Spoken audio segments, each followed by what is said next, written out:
Kia ora, everybody. My name is Sam.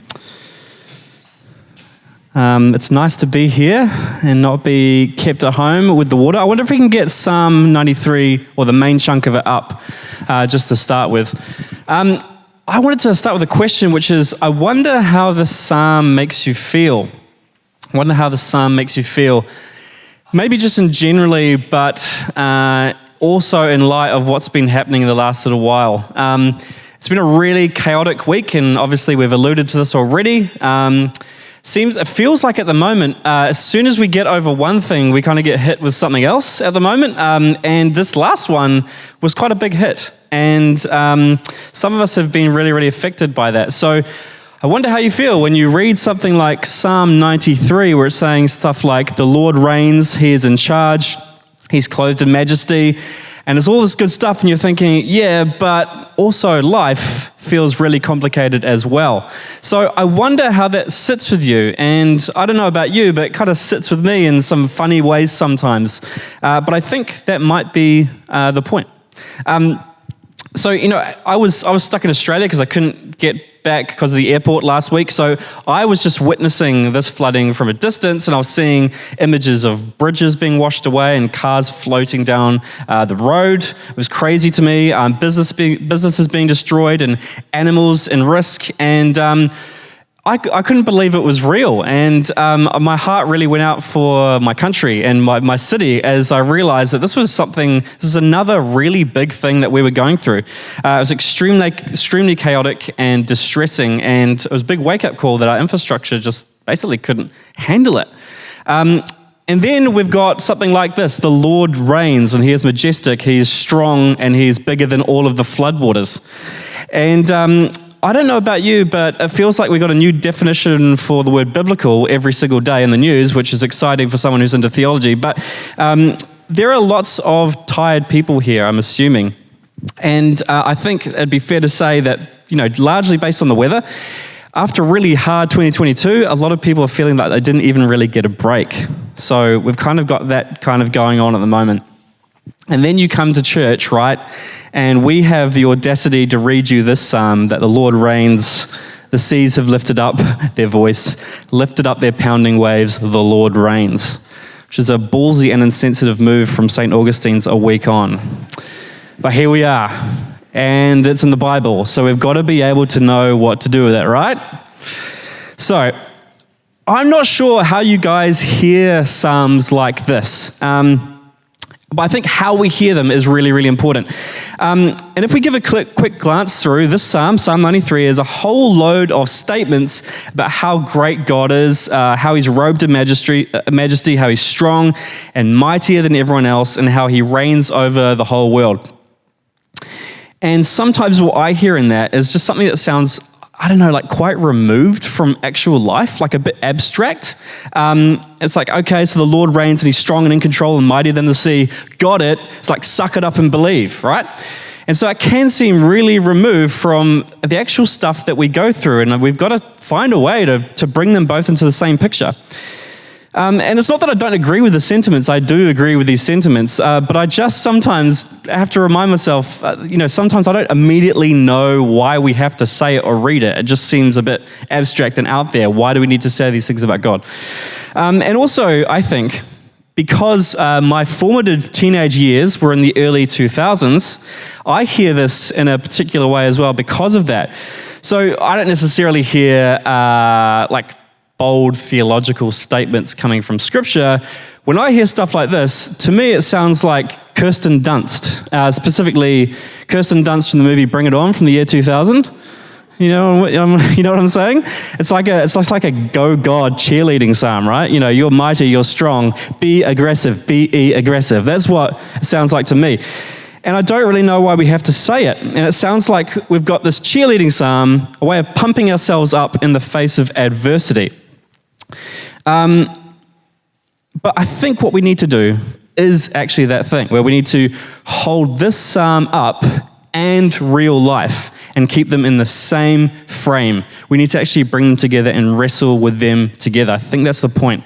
I I think it's not so much about just hearing statements. I think Psalms are actually kind of like windows that we look at everything else through. So we're not just sitting there going, okay, got it, God's mighty, got it. We're looking through the rest of the world and reality through this psalm as we go. And so I guess what I'm doing today is inviting you into that wrestling match of bringing reality and this psalm of God being mighty into dialogue with each other. Does that make sense? Great. Didn't hear anything. I'll keep going anyway. So just a bit of context. Before we get there, I think just to make sure that that's happening, if it's okay with you, I'd like you to think of maybe a time where you had to ask the question, where is God? Or why did that have to happen? And I'm sure we've all got something like that. Or maybe just even a time where you felt like your faith was completely emptied out by an experience. So you're holding that together. And I think we need to hold both that and this psalm together in the frame for us to do that honestly. So now for a bit of context. Psalm 93 is the first in what we call the Kingship Psalms, which is a group of 7 short, sharp writings that emphasize God's control over everything. And in fact, and the fact that he has it all in hand. And each psalm, it kind of sets up the one after it. So it's kind of like a concept album in the middle of the group of psalms. And Psalm 93 is the start of these psalms. So it echoes creation imagery, and it's calling its readers to recognize that it's God who formed all of this out of nothing, and it's God who truly has the means to save and rule, unlike the other rulers that we have around all the time. And importantly, this psalm probably wasn't written off the back of a blazing hot prayer meeting or a time of national pride or a time of lots of national prosperity. We might expect that. This psalm was most likely written during a time of exile, a time where the people were displaced from their land, a time where God's people had been removed from their land and were feeling this disconnection, this grief, and this longing for things to be different. So exile is this state of unsettledness, of ungroundedness, or a prolonged sense that things are not good. It's to live under the thumb of someone else and not be able to live as you want to. So exile is like this extended chapter of waiting for things to change. In exile, things are not as they should be. It's a time where those in power seem to be winning even when they shouldn't be. And it's a form of chaos, and it's a time of waiting for God to change the way things are. But in the midst of all that, in that exile, Psalm 93 is written. And so just to write it off like a chant, like I was doing, or wishful thinking, or just theological waxing, is to kind of miss completely what's going on here. It's a profound act of imaginative faith. Saying that even though all of this is true, all this chaos and grief is happening, this is more true. This is more true. There is a deeper reality here that we're being invited to see. So it's absolutely not about papering over our struggles with religious catchphrases. It's definitely not that. The point of psalms like this is to sort of treat them like a window, to look through them at everything else, to look at life honestly, to grieve, and to struggle, and to feel fear and anger, but then not allow those things to be ultimate because there is something more ultimate. So this is the wrestling match that we have to sit with something like Psalm 93. We're just hearing about what God is like and how strong he is. But I think that's really important because I think right now, I think Psalm 93 could be quite an important text for our moment right now. So I think there's a bit of a mood at the moment in general wide society that we sit in. There's a bit of a mood at the moment. So I want to talk about that mood on like a global level, and then at a more local level in New Zealand, and then at a personal level as well. So going from the global to the local to the personal, I think there's a little bit of a mood of the time we're sitting in right now, and I think Psalm 93 could be a really important piece to dialogue with as we do that. I think this moment, it's fair to say, is a little bit disorienting. I was speaking to a group of teachers last week, and one teacher said, at this moment in history, it feels like I'm up in the air, that everything is changing. I can't seem to grab onto anything. Where are we right now? I can't seem to make sense of anything. It seems like there's so much rapid change. It's incredibly disorienting. And one example of this that's maybe a little bit funny is I've just been seeing what's been going online in the last couple of months with AI art. Has anyone else got into that? This AI art's super creepy. So I grew up in the Tumblr era of the internet, which is sort of showing my age and my disposition. But now it's turned to AI-generated artwork. Computers do it. And so you can enter things into computers like, meatball, children, birthday, vintage, and this is what you get. And it's disturbing. You don't really know why. You're kind of like, there's something not right, but the computer isn't really picking up, but it's super disturbing. Let's get that off. No one came to church to see that. There's a sense there that was like, it's quite disorienting. It's this weird new world. You can actually get the computer to write you essays now, which is really handy. But it's a weird, fast, changing, disorienting world where we're sort of barely keeping up with what's going on.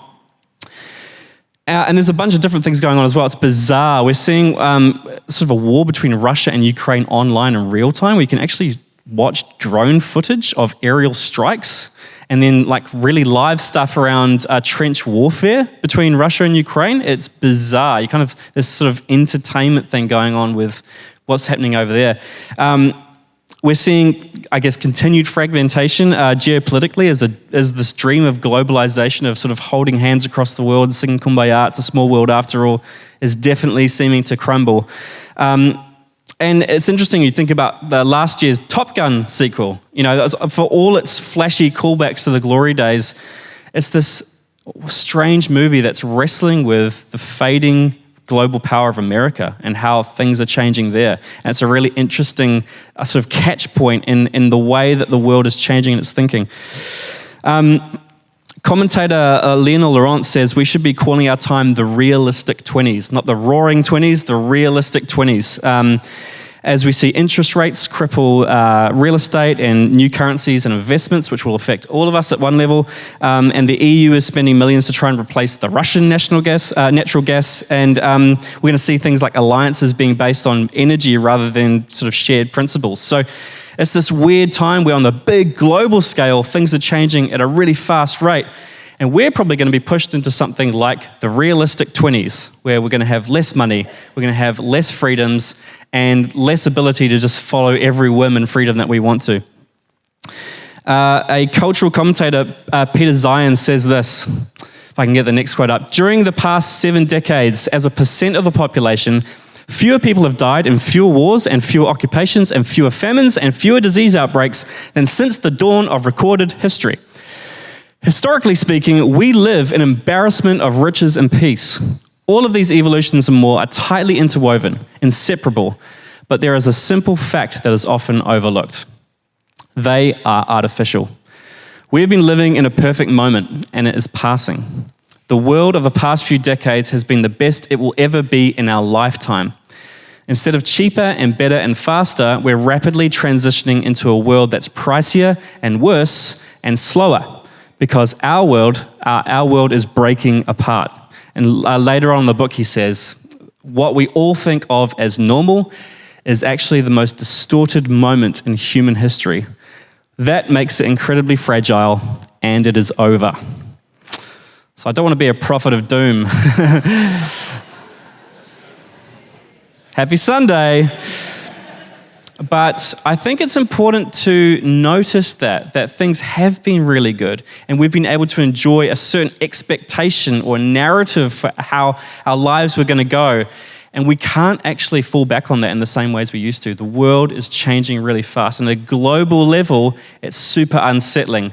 Now, globally speaking, we're pretty well placed to deal with that, but the world is going to see some really, really interesting things going on. It's a lot of chaos, volatility, uncertainty, a real sense of displacement, not that different to exile, a sense that we too aren't home in the same way anymore. And so I find myself asking the question, can we find the same imaginative faith as the writers of Psalm 93? Can we still wrestle with those two realities? All this chaos is going on, the Lord reigns. Chaos, the Lord reigns. But then there's also at the local level. So if I can get the next photo up. This is a photo that my friend put up on Facebook a few days ago. That's just 5 minutes up from where I live. That's in Riverhead. It's just got his son overlooking the edge of a bridge that just got completely washed away, which again amazed me that could happen. Something is profound about this picture where you've got this boy looking over at the edge and people on looking at what's been going on, they can't get to the other side of this road. And it's a real metaphor, I think, of saying, actually, we're not as in control as we thought we were. Weather has a bigger say than we'd like to admit. Narratives are breaking down. Humans aren't necessarily always in charge. And in New Zealand, it's not just the flooding. This has just been the latest thing. We've got pandemic tensions, and families have been put into tension in ways they hadn't before. It becomes obvious, I think, that politics can't really deliver real solutions in the way that we'd like them to. We've got the cost of living going through the roof. Fruit prices, right? I saw a small punnet of blueberries for $9 the other day in the supermarket. That's apocalyptic. This is the strange time that we're in. And this generation of young people coming through, as I talk to them, they're feeling increasingly resigned to the idea that they probably won't be able to buy a house. So this old Kiwi dream is kind of fading. We're sort of moving into a much tougher time.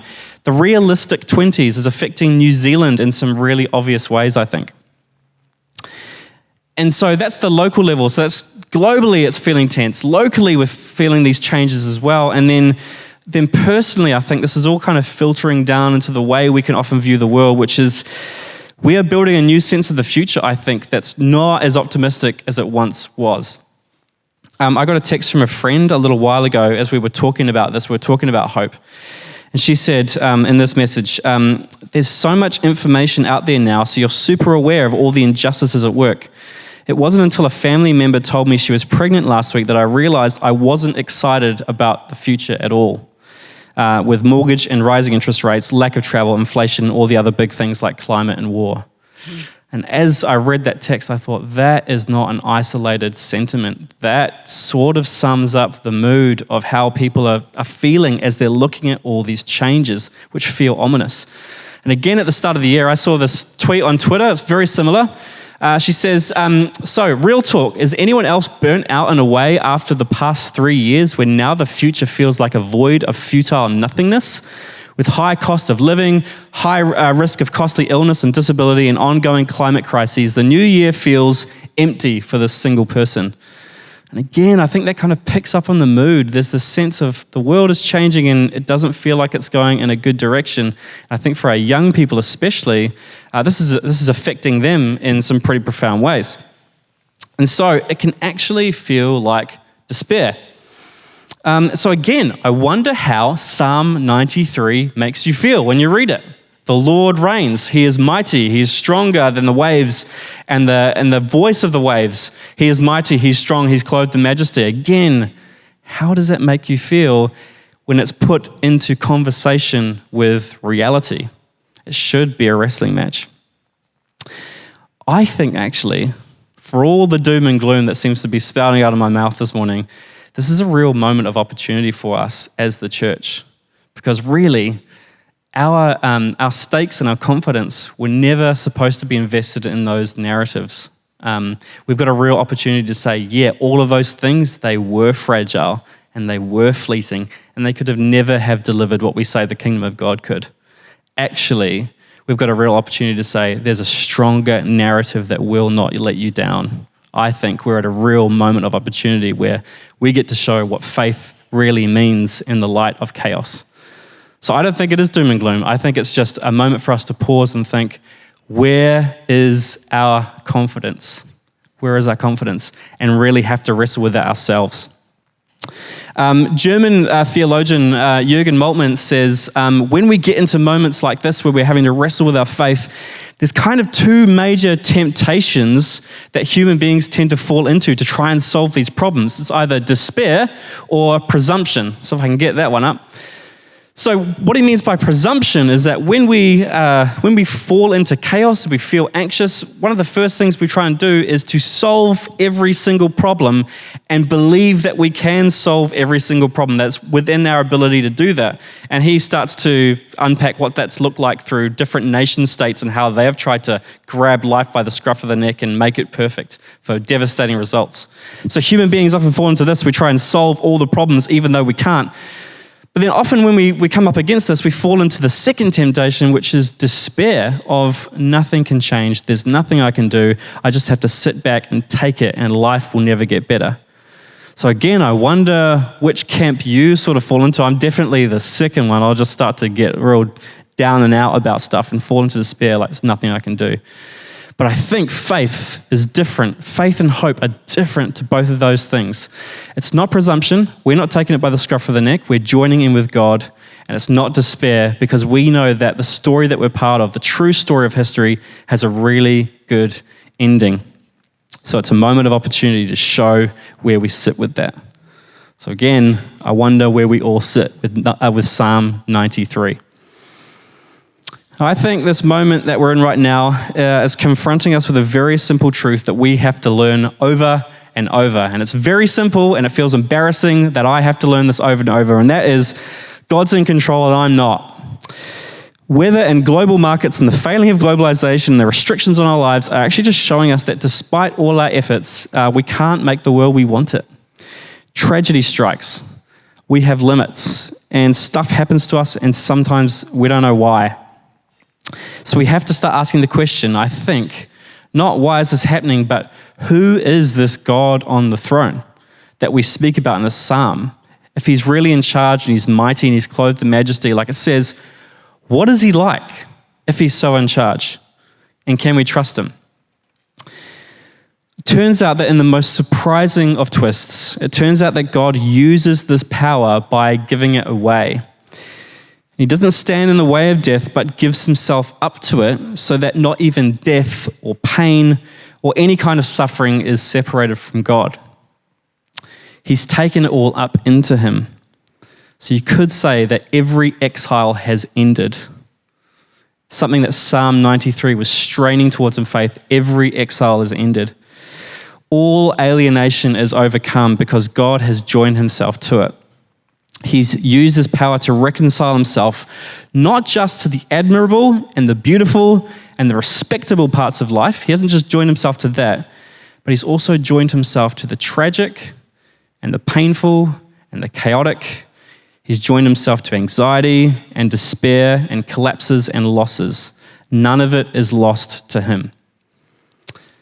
The Lord reigns, and that looks like a cross, but then it also looks like a resurrection.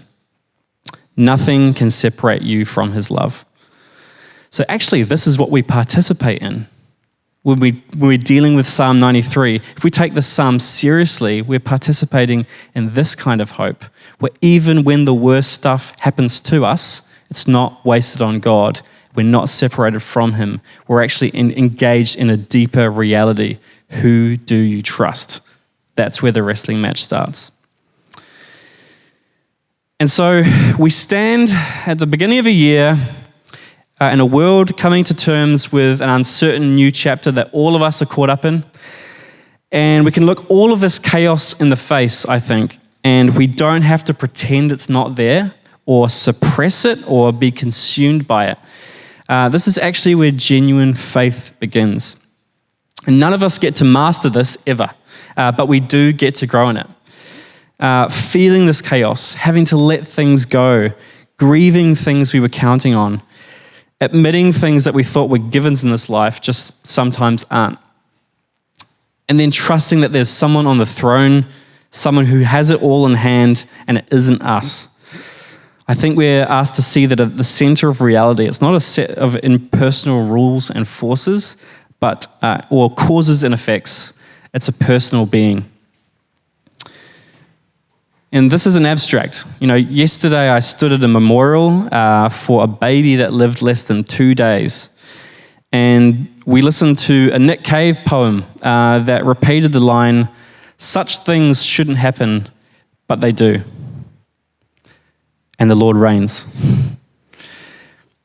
I think he's asking for our trust at the beginning of this year, looking around at everything.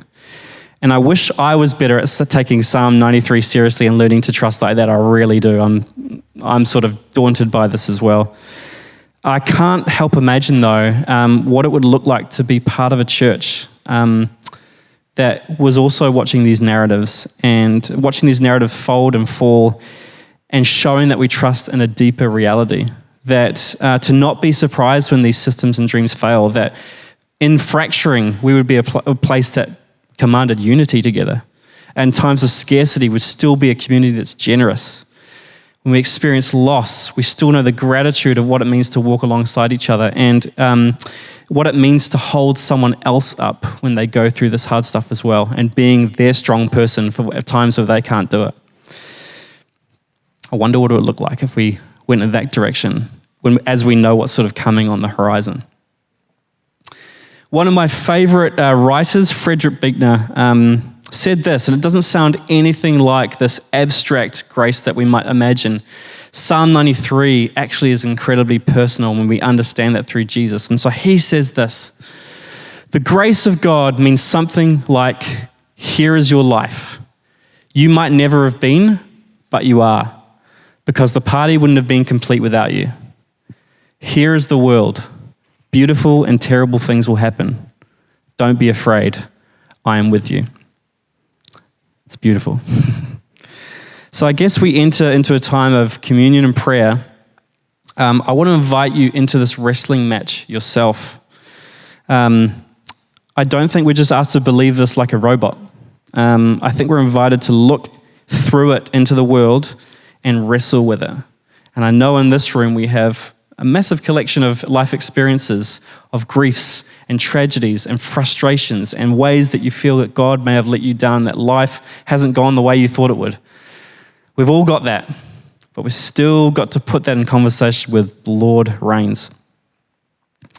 Who is this God that reigns? Such things shouldn't happen, but they do. Beautiful and terrible things will happen. Don't be afraid. I am with you. That's the start of 2023. So let me just pray for us, and then we'll move into a time of communion. Lord, thank you that you don't ask us to just believe and to sit like robots and not engage with you in a relational way. Thank you that you invite that you want us to trust you. You want us to wrestle and then to discover that you're good and you're trustworthy, and you hold us even when everything around us seems like exile, feels like chaos, and everything might feel very out of control. That the deeper reality behind all of this is that you reign, that you are on a throne, and that you're holding it all together. And actually, who you are is just like Jesus. Would you help us to discover what it means to walk beside you in the chaos and to trust you through the darkest and lowest points of life, as well as the high points. And may we be a church that knows how to do that together. Amen.